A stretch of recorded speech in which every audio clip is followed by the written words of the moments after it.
aqui.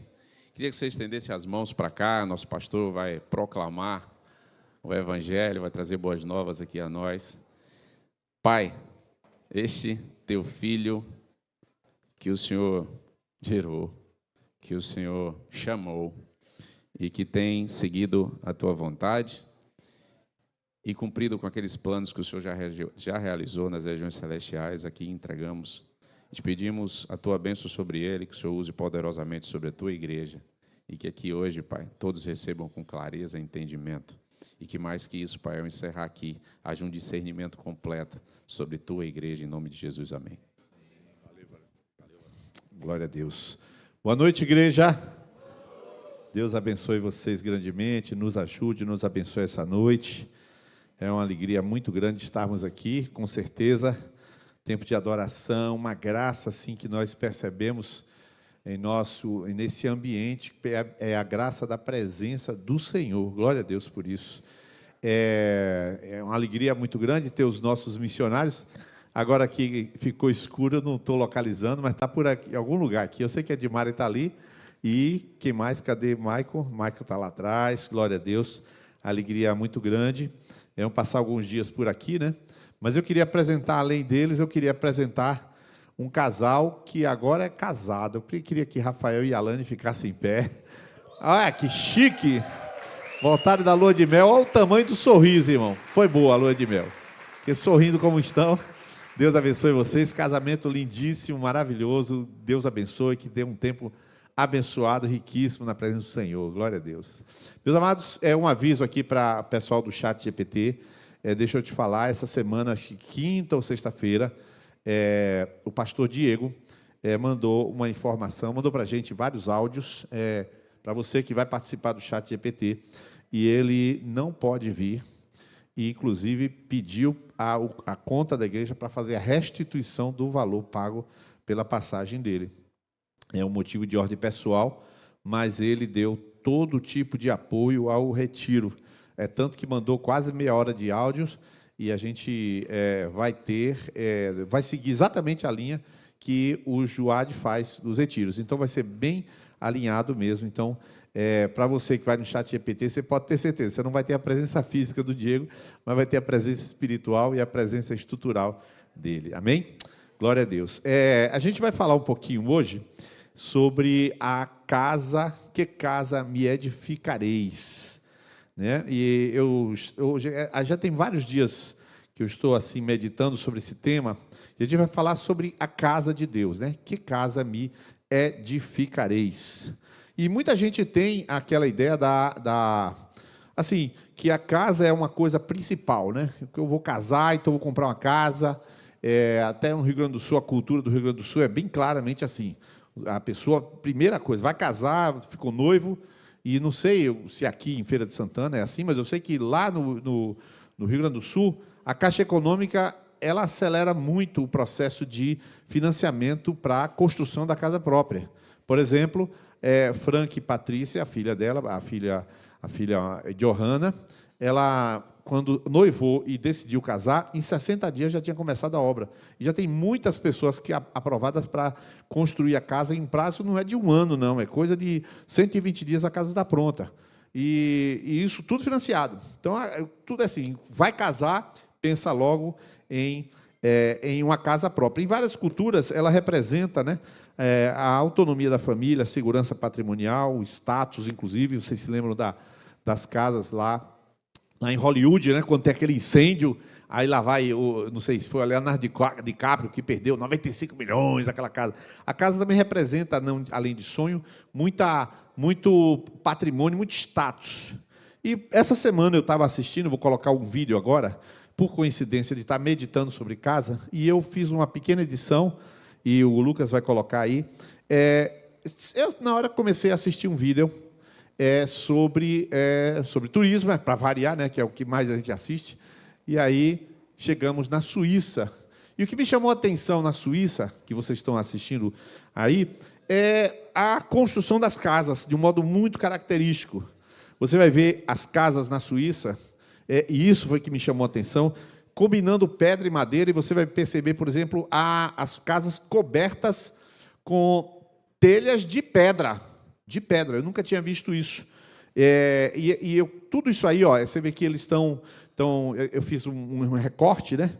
E casou muito bem isso que está colocando aí no vídeo com aquilo que estava no meu coração para compartilhar com os amados, que está no Isaías 66 e também em Atos 7. Mas Isaías 66 vai falar assim: assim diz o Senhor, o céu é o meu trono e a terra é o estrado dos meus pés. Que casa, então, vocês poderiam construir para mim? Ou que lugar para meu repouso? Porque a minha mão fez todas estas coisas e todas vieram a existir, diz o Senhor. O rapaz vai até filma, depois ele volta ao contrário e filma de madeira, né? E essa é uma casa, literalmente uma casa em cima de uma rocha. O locutor até, eu tirei o som, mas o locutor diz assim: jamais eu moraria numa casa dessa. Embaixo daquela pedra, ele vai e constrói sua casa. Então, a gente está sempre pensando na casa, reformar, pintar, tudo. É um elemento muito central na vida de cada um de nós. No elemento da psicologia, você diz que a casa, ela representa a mulher, ela representa a personalidade da mulher.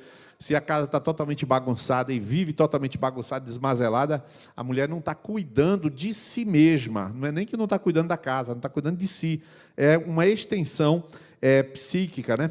Só que a gente devia pensar uma outra coisa: que casa me edificareis? Porque eu acabei de ler Isaías 61, e o texto bíblico que Deus falando, Isaías 66, verso 1, Deus é que está falando: o céu é o meu trono, que casa vocês vão me edificar? Olha o texto aí. Que casa vocês poderiam construir?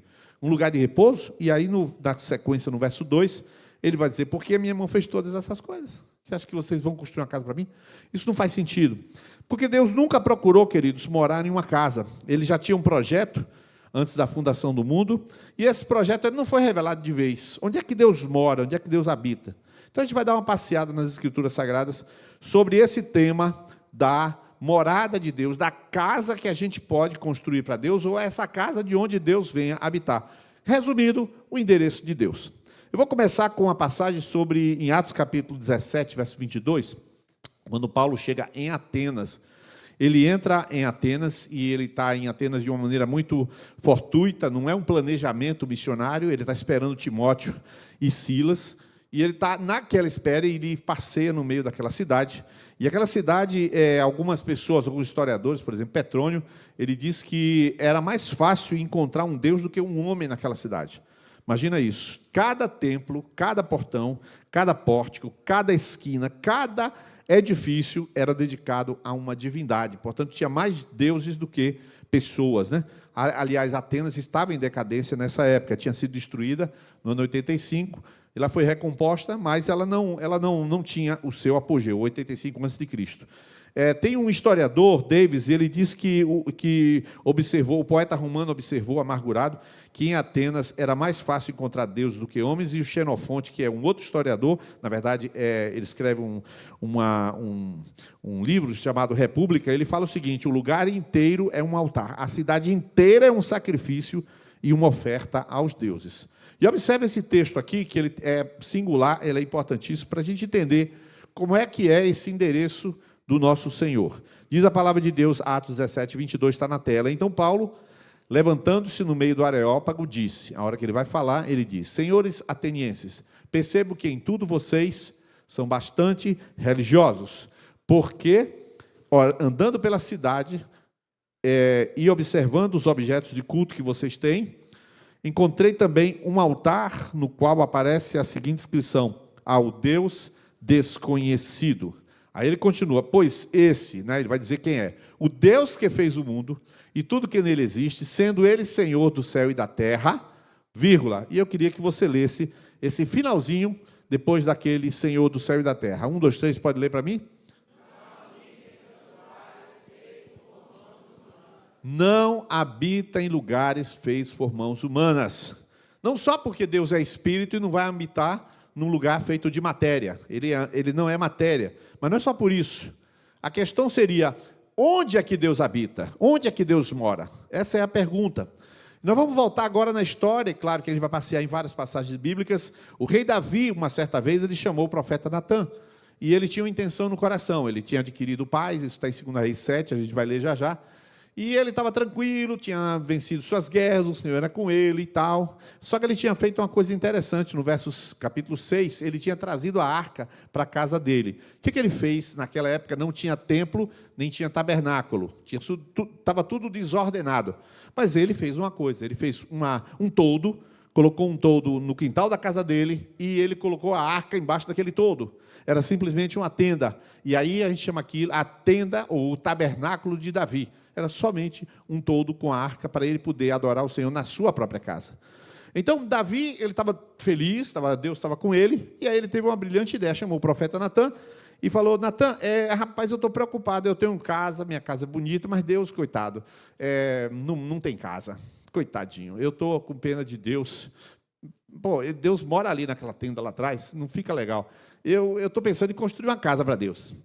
E Natan, é evidente que achou bonita a atitude de Davi, e ele falou o quê? Ele se pronunciou, falou: faz tudo que está no teu coração. Mas a gente vai ler essa história, para você ver como que essa história se desenhou. 2 Samuel 7, 1 a 7. E aconteceu que quando o rei Davi já morava em seu palácio, pois o Senhor lhe tinha dado descanso de todos os seus inimigos ao redor, o rei disse ao profeta Natan: veja, estou morando num palácio feito de cedros, mas a arca de Deus se encontra numa tenda. Então Natan disse ao rei: vá, faça tudo que estiver em seu coração, porque o Senhor está com você. O profeta foi natural naquela resposta. Só que, olha lá, porém, naquela mesma noite, a palavra do Senhor veio a Natan dizendo: vá e diga ao meu servo Davi, assim diz o Senhor, você quer edificar um templo para a minha habitação? Irmãos, olha o que Deus vai falar para Davi. Desde o dia em que tirei os filhos de Israel do Egito até o dia de hoje, não habitei em nenhum templo, mas tenho andado em tenda. Estava se referindo à arca. Em tabernáculo, agora olha o que ele vai dizer no 7. Em todos os lugares que andei, com todos os filhos de Israel. Olha a pergunta: por acaso falei alguma palavra com qualquer das suas tribos a quem mandei apacentar o meu povo, dizendo: por que vocês não construíram um templo de cedro para mim? Mas assim, por acaso, Davi, eu pedi para você uma casa? Tu acha que eu tenho endereço? Tu quer mandar carta para mim? Você quer o quê? Quer meu CEP? Você está maluco? É mais ou menos isso. E aí depois ele vai explicar que por que Davi não vai construir. Mas Davi pensava, como muita gente pensa, que Deus mora em um determinado lugar. Tem muita gente que acha que Deus habita em um determinado lugar. Deus, na verdade, Davi não tinha revelação de como é que Deus é, como é que funcionam essas coisas. E imediatamente pensou em um templo. Mas Deus não funciona nessa mecânica. Não é assim que a banda toca. E o salmista Davi, ele até falou várias vezes nos Salmos acerca de casa do Senhor. Nós vamos ler, por exemplo, o Salmo 23, verso 6. Bondade e misericórdia certamente me seguirão todos os dias da minha vida. Você pode ler o restante? O que ele estava querendo dizer? Na cabeça dele, casa do Senhor era o templo do Senhor. Porque ele tinha tentado construir um templo. Ele raciocinava assim: Deus mora naquela casinha, fazer bem bonita, porque fica legal. Salmo 27, 4 também fala, bem conhecido o texto, uma coisa: peço ao Senhor e a buscarei, que eu possa morar na casa do Senhor todos os dias da minha vida. E aí você vê o que ele pensava de casa do Senhor: para contemplar a beleza do Senhor e meditar no seu templo. Então ele está raciocinando que Deus mora ali. Aí o pessoal que vai viajar aí para a Europa vai ver uma catedral maravilhosa. Puxa Deus, parabéns, que casa linda. Não vai funcionar, não funciona assim, né? O Salmo 84, verso 4, também tem isso. Ele canta, né, aquela música: bem-aventurados aqueles que habitam em tua casa. Olha lá, não estou no louvor por quê, rapaz? Fernanda está fazendo um teste para entrar no louvor, não aprovou, na mídia também não. Eu vou fazer teste para entrar aqui. Cadê a Lana? Bem-aventurados que habitam em tua casa. Ele sempre está pensando que Deus precisa de um CEP. Só que isso significa, na prática, não que ele tinha uma boa doutrina, mas que ele ansiava pela presença do Senhor. Ele queria a presença do Senhor. Ele ainda fala nesse salmo, porque vale mais um dia nos teus atos do que 1000 fora da tua presença. Ele fala isso, né? Salomão é filho dele. Salomão, ele quando constrói o templo, ele inaugura um templo maravilhoso, suntuoso, todo revestido de cedro e de ouro. Lá em 2 Crônicas 6, ele vai falar uma coisa forte. Ele tem uma revelação, mas você vê que Salomão também não entendeu direito.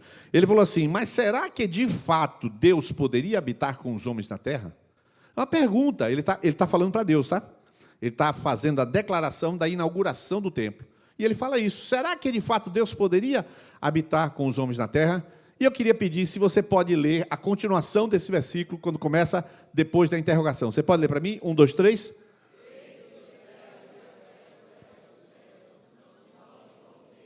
Muito menos. Você vê que Salomão ele já está com ele parece que pegou o fio da meada. Ele disse, o céu do céu não pode te conter, muito menos esse templo. Então ele está com a ideia de que Deus não tem um CEP, Deus não tem endereço. Só que também ele não tem entendimento completo, porque chega em 1 Reis 8:13, quer dizer, se eu fosse em Crônicas também veria a mesma coisa, é a oração de declaração. Olha o que ele diz, na verdade, edifiquei uma casa, quer dizer, ele dá um no cravo, outro na ferradura, né?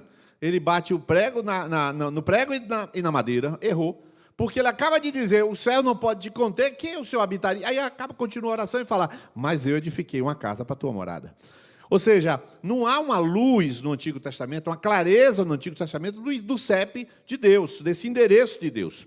O templo foi construído, né, e foi construído por Salomão, mais ou menos no ano 970, alguma coisa assim. E depois de 400 anos, o templo foi destruído. Nabucodonosor entrou lá, queimou tudo, destruiu tudo, e foi destruído realmente. Chega mais cerca de o ano 530, 515, começa a construção do templo, o templo fica pronto. E esse templo, que é construído bem pequenininho, bem mais simples, mais singelo, ele vai até os dias de Jesus, e Herodes o Grande vai lá e constrói, reforma o templo, mas Herodes o Grande faz uma coisa estranha, ele pinta na entrada do templo uma águia, e essa águia é o símbolo do próprio Império Romano, ele põe lá o símbolo do domínio romano, e aquilo era uma profanação para os judeus. Só que quando Jesus vai a primeira vez no templo, ele não visitou o templo todas as vezes, não. Ele foi uma vez no templo, lá em João 2. Ele vai a primeira vez em Jerusalém, e em João 2 tem 3 vezes que ele vai em Jerusalém. Essa é a primeira vez. Quando ele chega lá em Jerusalém, ele fica assustado. E o texto bíblico diz, tendo feito um chicote de cordas, expulsou todos do templo com as ovelhas e os bois. Derramou o dinheiro dos cambistas pelo chão, virou as mesas e disse aos que vendiam as pombas. Ele está citando Isaías 54. Olha o que ele vai dizer.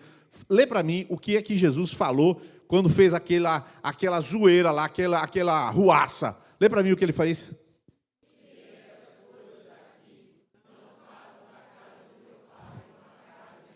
Ele chamou aquele lugar de casa de meu pai.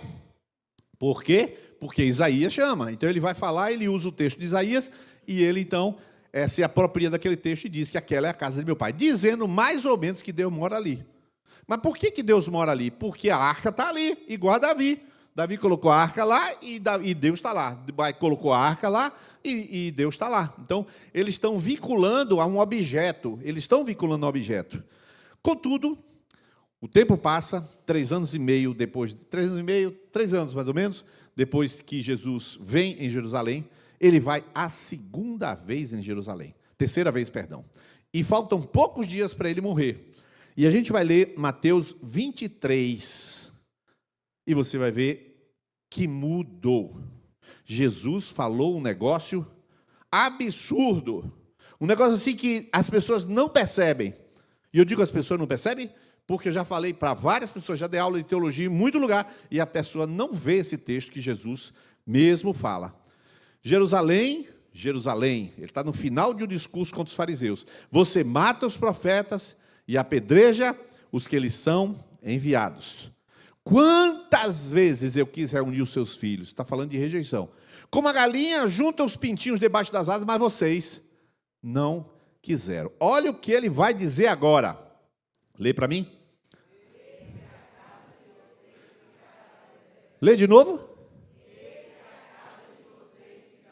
De vocês ou de meu pai? De vocês. Quer dizer, igual a Pilatos, Jesus lava as mãos e fala, tchauzinho, estou indo embora. E ele vai embora. E se você estudar o Flávio Josefo, a história dos judeus, você vai ver que Flávio Josefo, sendo judeu e não cristão, ele registra esse tempo. Quando o imperador Tito chega para cercar Jerusalém, o Flávio Josefo registra que os judeus viram os anjos desaparecendo e saindo do templo. Eles viram. Foi assim, uma aparição saindo do templo. Jesus estava dizendo, essa casa que vocês fizeram para mim, fique com vocês, porque eu estou indo embora. E, aliás, eu vou passar o trator por cima dela também.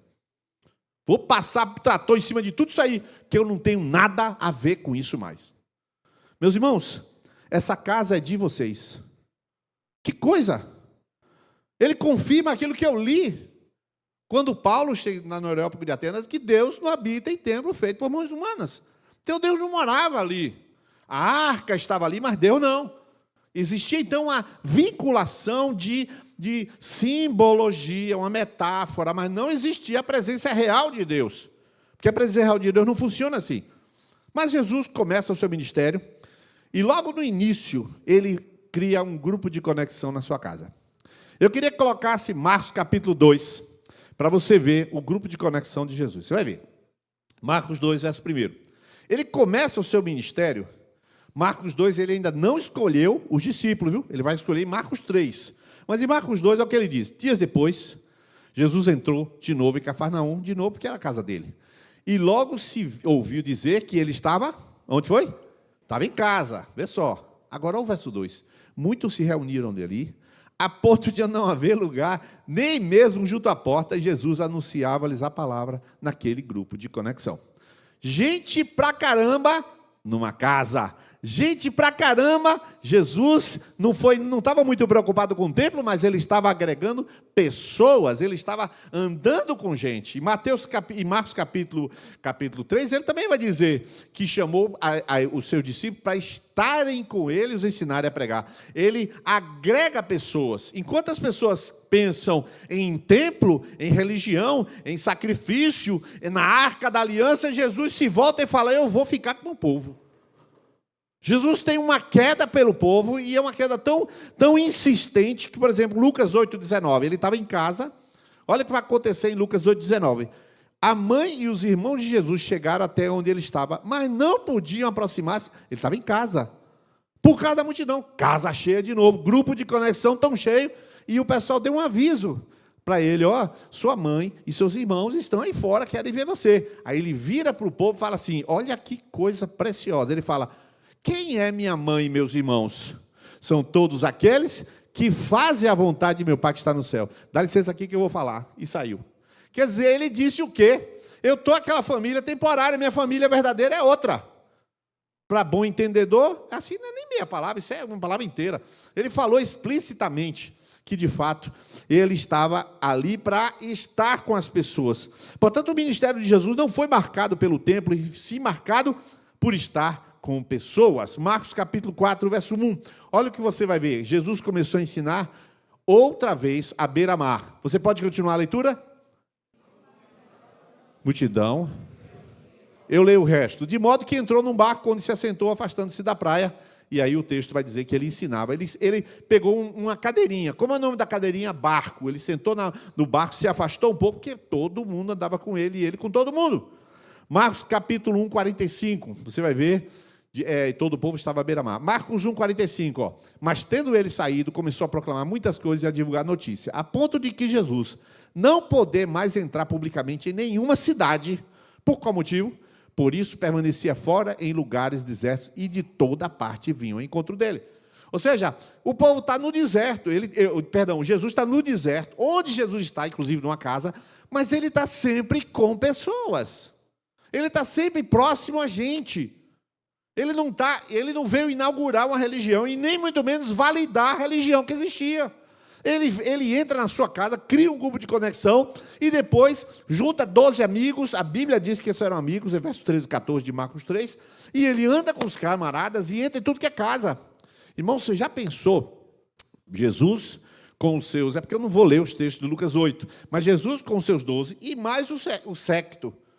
Entra Joana, mulher de Cusa, Maria Madalena, aí tem uma galerona que servia a ele. Então não eram só ele mais 12, 13 pessoas. Eram 13 mais aquelas mulheres, bota lá 20 pessoas. Aí Jesus para debaixo da árvore e olha para Zaqueu. Zaqueu, hoje eu vou dormir em sua casa. Beleza, Jesus? Quando Jesus aparece, 20 pessoas com Jesus. Jesus estava sempre acompanhado com mais 20. É só mais 20, é tranquilo. Onde come um, come 20, né? Não tem problema. Bem, meu irmão, é assim que funciona com Jesus. Jesus e pessoas é uma coisa só. Está misturado. Marcos 5, verso 30 e 31. Olha o que você vai ver aí. Jesus está no meio, andando, né? Mas tanta gente. E alguém toca em Jesus, e o texto bíblico diz, Jesus, reconhecendo imediatamente que dele havia saído o poder, virando-se do meio da multidão, perguntou, quem tocou em minha roupa? Os discípulos responderam o quê? O que todo mundo responderia. Jesus, a maneira aí, né? Velho, não dá, se fosse diferença. O senhor está vendo que a multidão o aperta e ainda pergunta quem me tocou? Observa, está todo mundo querendo tocar Jesus. Está apertando, há uma presença constante de Jesus com gente. E você vai comparar com o religioso, de Lucas 13, verso 14. O que acontece aí? Jesus cura a mulher encurvada. A mulher está encurvada, Jesus chama para o meio, aí livra ela da enfermidade. Aí no verso 14 ele fala assim, o chefe da sinagoga, indignado por ver que Jesus curava no sábado, não deu bronca em Jesus. Olha o que ele diz para a multidão. Há 6 dias em que se deve trabalhar, venham nesses dias para ser curado, mas não no sábado. A religião, ou os religiosos, eles estão focados somente no rito, nas regras. E você vê que Jesus, ele sabia que ia criar problema com aqueles camaradas. Mas entre criar problema com aquele camarada e ficar com a pessoa curada e se voltar para aquela pessoa e ter atenção com aquela pessoa, pode ter certeza que Jesus já tem a preferência dele. A preferência é estar com gente. A preferência é tocar em pessoas. A preferência é transformar vidas. A preferência é estar com gente. Então isso aí é uma coisa cabal, fato. E Lucas 22, verso 28, Jesus está terminando o seu ministério, acaba de falar na ceia, ele reparte, isso é meu corpo, isso é meu sangue, falou várias coisas, tá? Eu vou falar dessa, eu vou falar de outra, mas no meio dessa fala, olha o que ele diz para os seus irmãos, olha só o que ele diz, 12 amigos, vocês são os que têm permanecido comigo nas minhas tentações, nas minhas aflições. Olha a promessa dele, eu confio a vocês um reino, assim como meu pai confiou a mim, para que comam e bebam a minha mesa no meu reino, e vocês se assentarão em tronos para julgar as 12 tribos de Israel.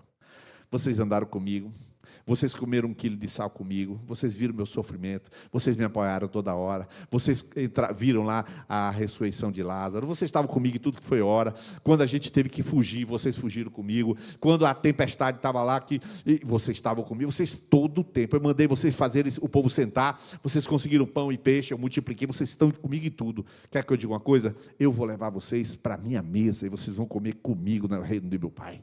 Vocês são meus amigos. Jesus, ele criou uma confraria de amigos, um povo de amigos, e ele sabia que essa confraria ia se destruir, ele sabia, mesmo assim ele manteve, mas ainda nessa Páscoa, ele disse várias coisas, mas ele disse uma coisa, em João 14, olha o que Jesus vai falar, na versão NAA, na RC você já sabe, não se turbe o vosso coração, mas eu vou ler na NAA, que o coração de vocês não fique angustiado, vocês creem em Deus?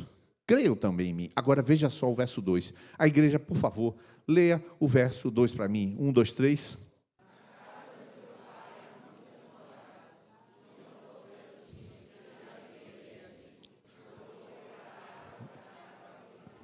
Isso. Na casa de meu pai há muitas moradas. E quando eu for preparar lugar, eu voltarei. Voltarei e os receberei para mim mesmo, para que onde eu estiver, vocês estejam também. Os apóstolos compreenderam. Jesus disse, eis que está abandonada a vossa casa. Ele diz, eu vou preparar lugar numa casa que vocês não conhecem.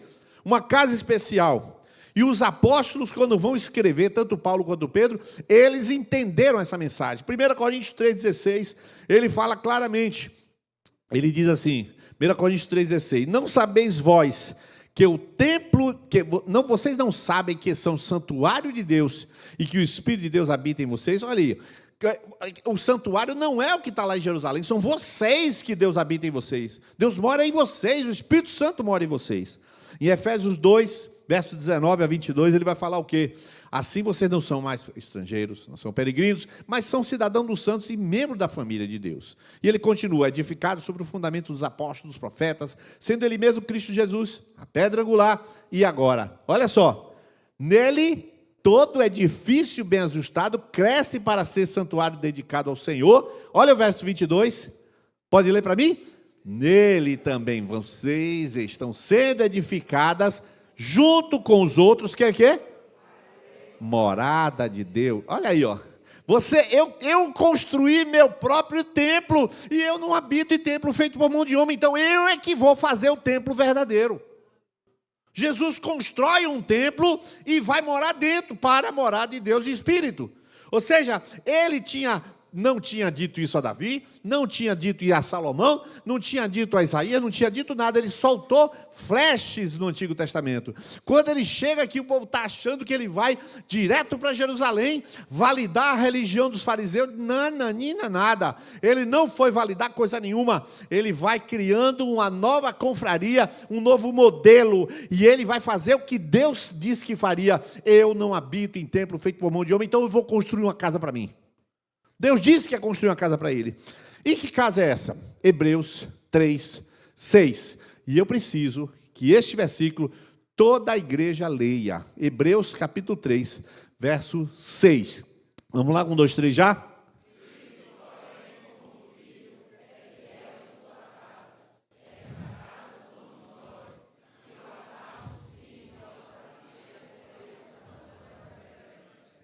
Esta casa somos nós. Vamos repetir 3 vezes essa frase.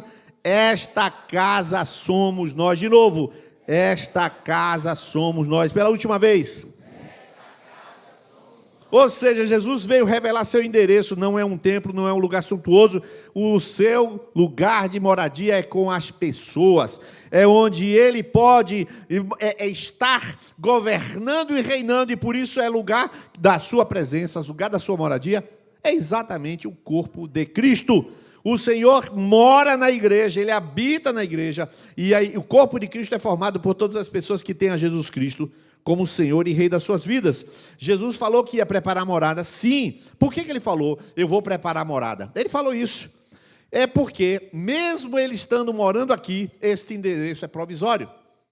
A Bíblia fala em 2 Coríntios 5, não vou ler, que tendo uma casa, ainda que esse tabernáculo se desfizer, temos uma morada celestial. Aí ele fala isso. Mas, Jesus está morando nesta casa para depois morar numa outra casa com todos nós. E que casa é essa? Apocalipse 21, verso 2 e 4. E depois mais 2 versículos e eu encerro. E eu faço as conclusões. Apocalipse 21, versos 2 e 4. Vi também a cidade santa, a Nova Jerusalém, que descia do céu da parte de Deus, preparada como uma noiva enfeitada para o seu noivo. O nome dela era Nova Jerusalém. Agora o 3.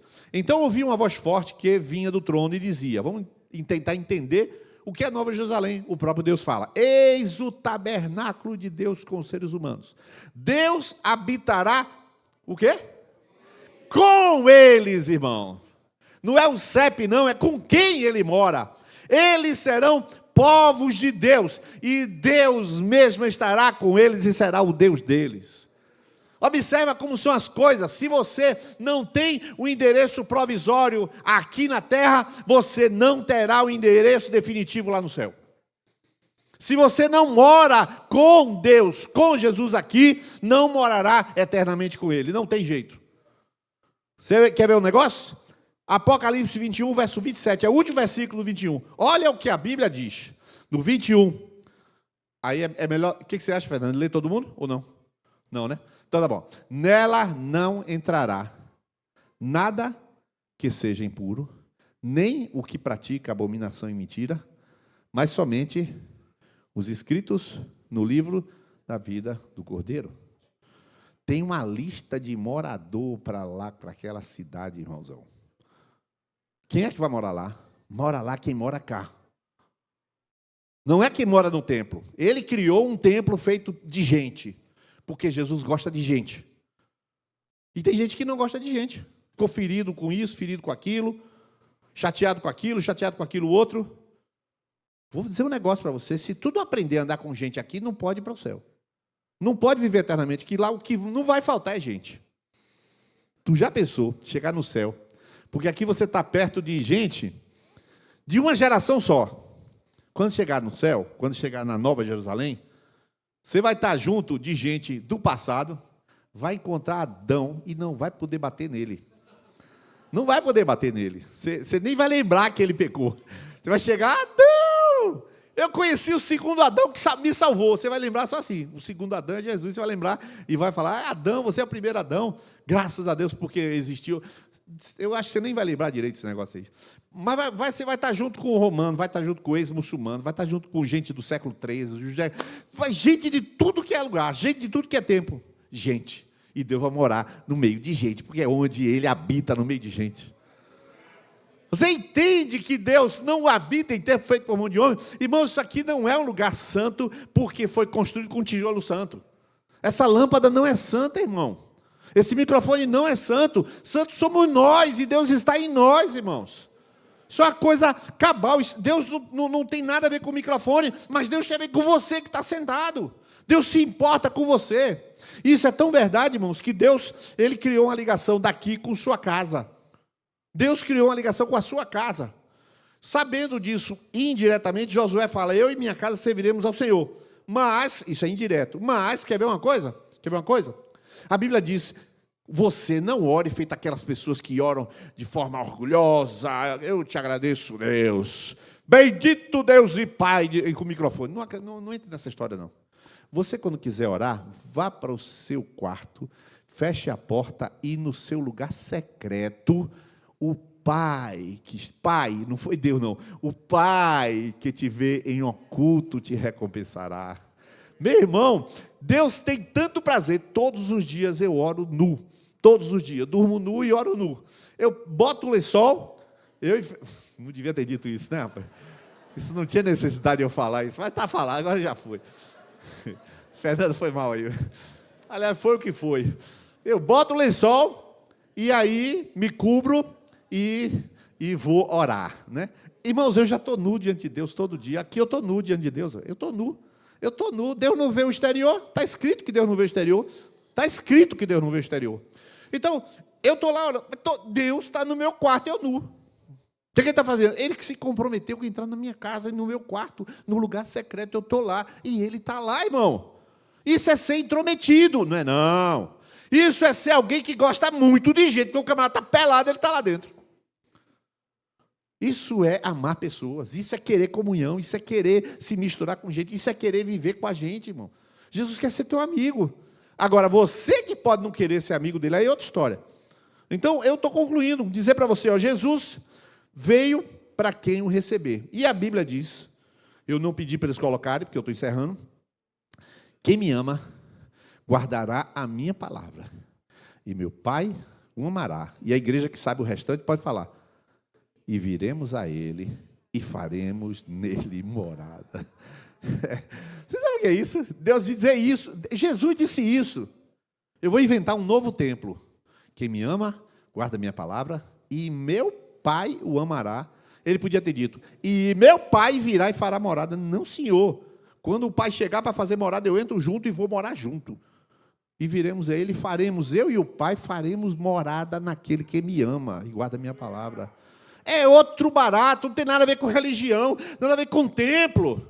Tem a ver com o interesse de Deus, de ter um endereço. O endereço de Deus é a igreja, irmão. O endereço de Deus é o corpo de Cristo. O endereço de Deus é onde Ele existe e sempre quis existir. E Davi jamais entenderia. Davi não podia entender porque ele tinha visto uma arca da aliança. Jesus é a arca, irmão. Jesus é a presença de Deus.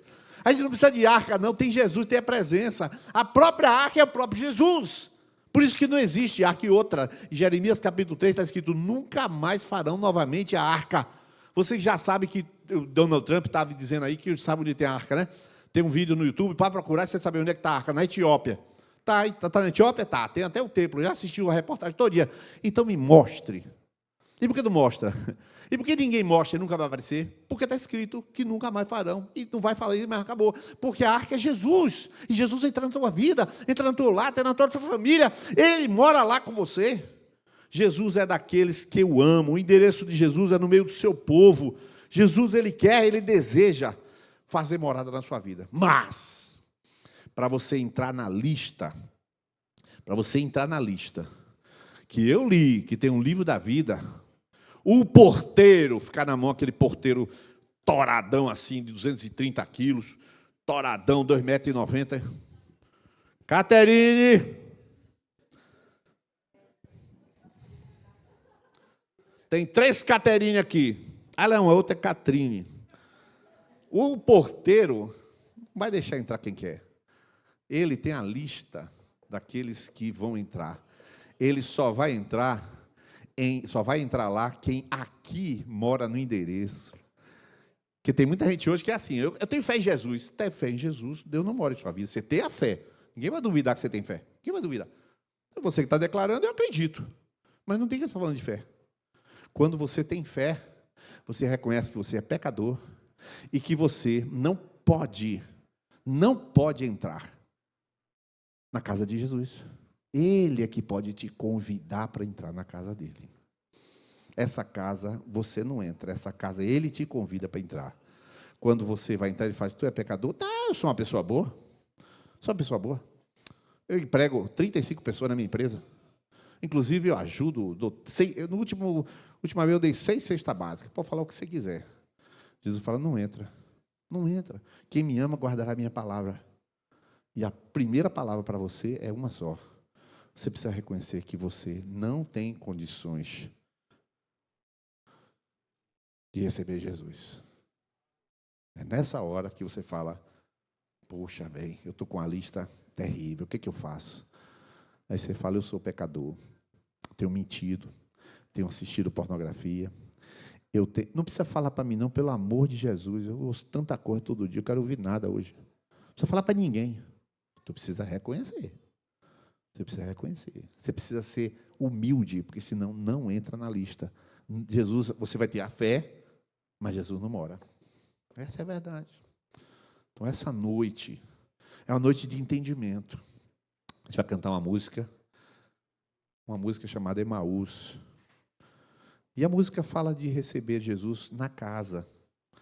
Ele entrou em casa, ele está na mesa, ele nos observa, sabe que o esperamos. Irmãos, eu amo Jesus.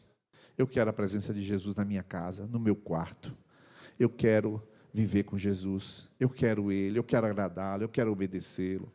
Eu quero fazer as coisas do jeito dele, porque Ele é o dono da casa. Ele é o dono da casa, Ele construiu a casa. Eu só estou com Fernanda casado porque Jesus quis. Porque Jesus nos uniu. Ele foi juntando. Rafael e Alane casaram na presença do Senhor, cantando e adorando o Senhor.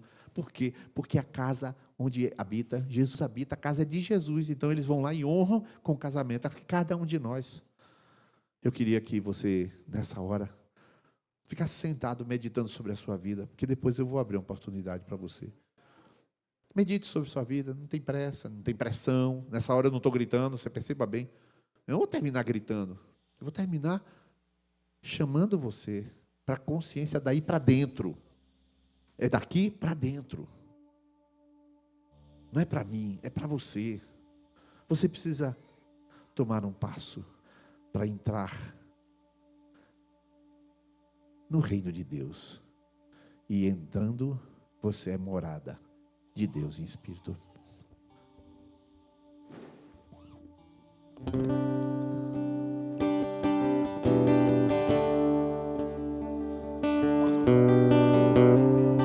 Essa música é sobre uma casa. Quem é esse que vem nos abraçando? Quem é esse que vem nos constrangendo com o olhar? Ele é tão sábio. Ele é lindo. Ensina em amor. Ele é lindo. Ele é tão manso.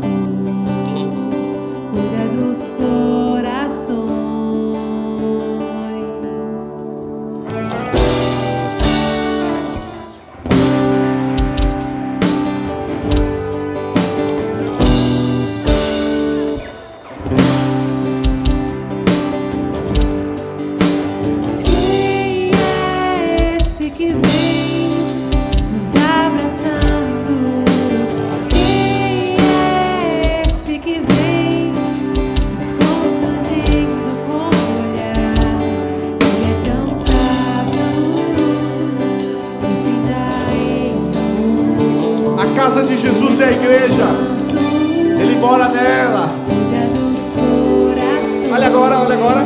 Ele entrou em casa, Ele está na mesa. Canta, igreja. Nos observa, sabe que o esperamos.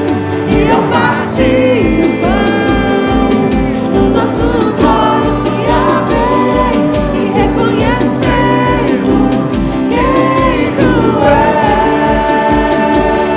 Eu amo Jesus. Jesus, eu te amo, Jesus. Nossos corações queimam de amor, queimam de amor. E ao partir o pão, os nossos olhos se abrem e Toda casa. reconhecemos quem tu és. Ao soltar tua voz, os nossos corações queimam de amor, queimam de amor. Nos arrumamos a casa, Eu te amo, Jesus. vamos ela toda, Aleluia. preparamos a mesa, tome lugar de honra. Fique em pé, igreja. Vamos receber Jesus aqui. Perguntamos ela toda, preparamos a mesa, tome lugar de honra, Aleluia, aleluia, aleluia. tome lugar de honra. Mais tarde eles vão cantar, agora não. Eles vão falar, ele entrou em casa, agora não. Os instrumentos vão tocar. Tem lugar para você, meu amado. Tem lugar para você, meu amigo. Tem lugar para você, querido. Tem lugar para você, querida. Tem lugar para quem é humilde, quem se arrepende. Diz: Jesus, eu quero morar na tua casa e quero ser a tua casa. A casa de Jesus já está certa qual é. Você está nessa casa? Eu vou chamar você aqui à frente. Você precisa tomar a decisão. Eu quero Jesus. Jesus, eu quero que o Senhor habite na minha casa. Eu quero que eu tenha um quarto secreto. Eu quero quando orar, o Senhor, na hora que eu orar, o Senhor ouve a minha oração. O Senhor cura com aquela oração da quarto. Que seja verdade em sua vida. Não tem coisa mais importante. Vem à frente, pode vir. Não tem coisa mais importante do que isso. Você viu como a igreja está orando, cantando? Você viu? A igreja chega, grita na hora de cantar. E por quê? Porque ama. Porque quer Jesus. Eles vão cantar agora. Ele entrou em casa. Você vai ver a igreja cantando. Ele está cantando. Olha lá, olha lá, olha lá, olha lá. Ele está na mesa. Olha a igreja. Ele nos observa, sabe que o esperamos. E ao partir o pão, os nossos olhos se abrem e reconhecemos quem tu és. Ao soltar tua voz, os nossos corações queimam de amor, queimam de amor. Jesus está chamando. Venha, venha, venha, E venha. ao partir o pão, O dia de ser membro da igreja. O dia de estar na presença de Deus. e reconhecemos quem tu és. Ao soltar tua voz, os nossos corações queimam de amor, É o melhor dia da tua vida. de amor. É o melhor dia da tua vida agora. Nós arrumamos a casa, perfumamos ela toda, preparamos a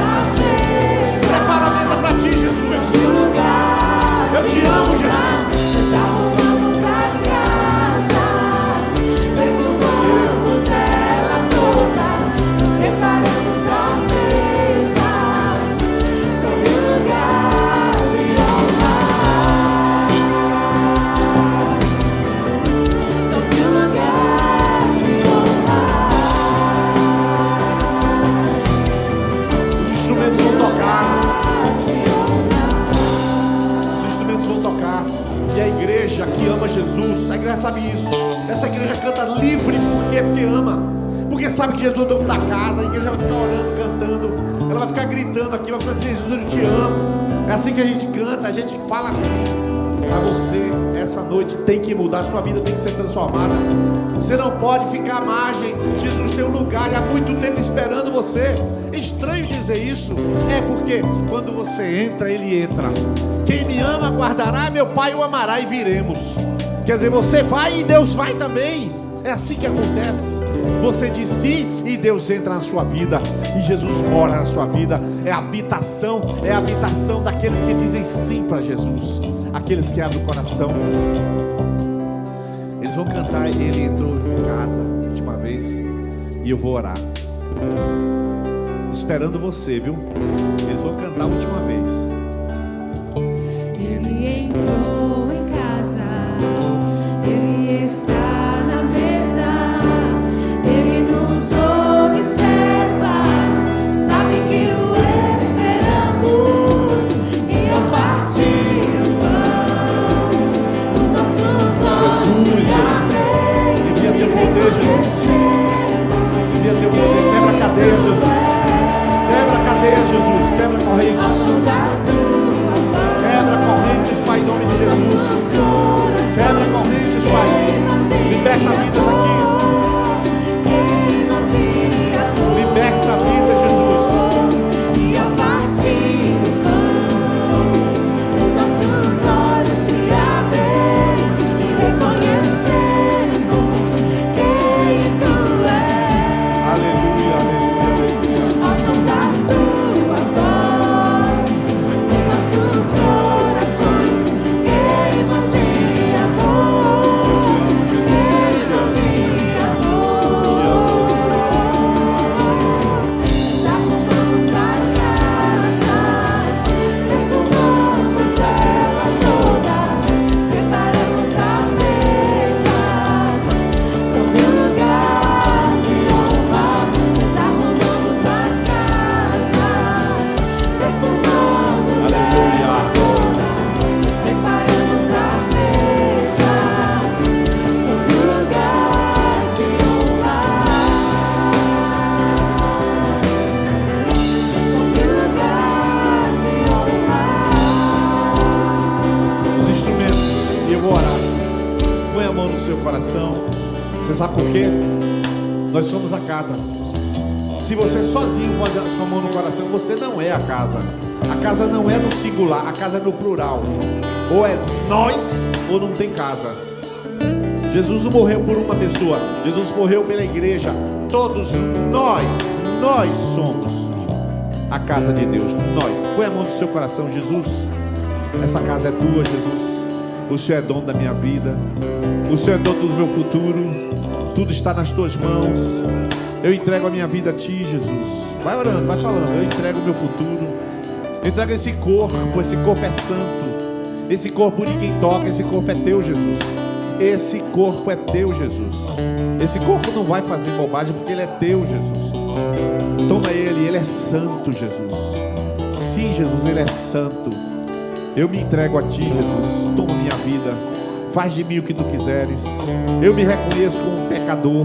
Sem o teu perdão eu não consigo. Eu fico inventando caminhos, Jesus. Senhor Jesus, eu estou orando junto com eles aqui agora, com muitos aqui. E eu peço que o Senhor venha a eles agora, essas vidas, e transforme. Envia o teu poder. Infunde fé, infunde submissão, infunde clareza, infunde revelação. Para que cada um, antes de fazer qualquer coisa, lembre-se de que pertence ao dono da casa, Jesus Cristo. E que as suas vidas sejam vidas santas, Pai. Queria que os pastores colocassem as mãos sobre a cabeça de todos que estão aqui. Coloca a mão sobre a cabeça enquanto eles cantam a última vez, quem quiser aqui. Rapidamente coloca as mãos sobre a cabeça. Você que entrou essa noite aqui, você viu como a igreja canta essa música. E por que canta assim? Que ama Jesus. Os nossos olhos se abrem e reconhecemos quem Tu és.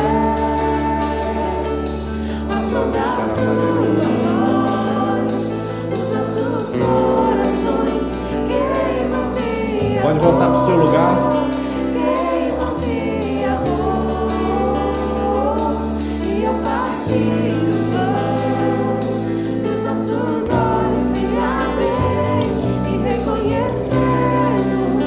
Deus abençoe sua vida. A gente vai terminar falando para Jesus, para Mateus. O Senhor é convosco. Deus abençoe, conceda um fim de celebração, adorando a Jesus, exaltando a Ele.